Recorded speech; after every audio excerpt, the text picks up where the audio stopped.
In this video, I want to give you an overview of the project window in Studio One. In the previous video, I already pointed out the arrangement area down here where you can edit the arrangement and trim of the tracks in your project. And I also pointed out the spectrum meter, output and loudness meter, and phase meters up here. I'll come back to each of these in more detail in later videos. In the upper left here, you can edit your project info, including the album name and artist name, an EAN code, add comments, add songwriters and composers, add arrangers, designate a genre, and note the year. And you can also upload artwork here. You can also edit the track info individually for each song. You can click and drag tracks up here to reorder them in the project. And although this would be unlikely, you can also copy and paste tracks up here if you want to use them more than once. Each track in your project has its own volume fader and its own track inserts, so note that if I make a volume change and add an insert with this first track selected, it only applies to that track and not the others. Remember, in Studio One, you can reset most faders and knobs by holding Command and clicking on them on a Mac, or Control clicking on them on a PC. The master fader controls the volume of the entire project, and inserts that are applied here are applied to all tracks in the project. Inserts applied here are pre-master inserts, meaning that they come before the fader, and post inserts are post-master inserts, meaning that they come after the fader.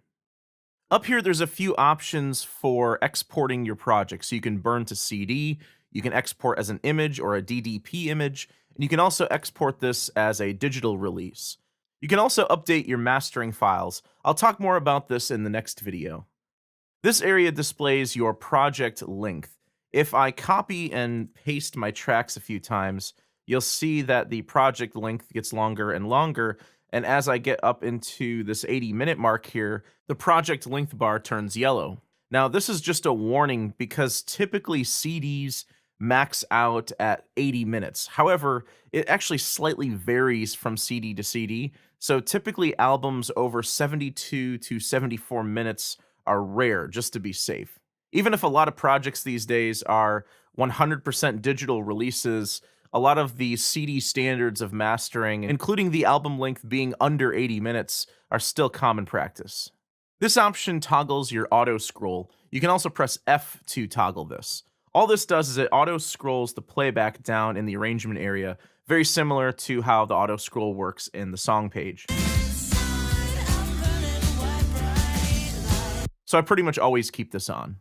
One last thing I want to point out is that you can change your output here. So right now I have this set to monitor 1 and 2, which is my main line output, but I also have 4 additional stereo outputs. If your audio interface has multiple outputs, you can use multiple sets of speakers and easily switch between them here.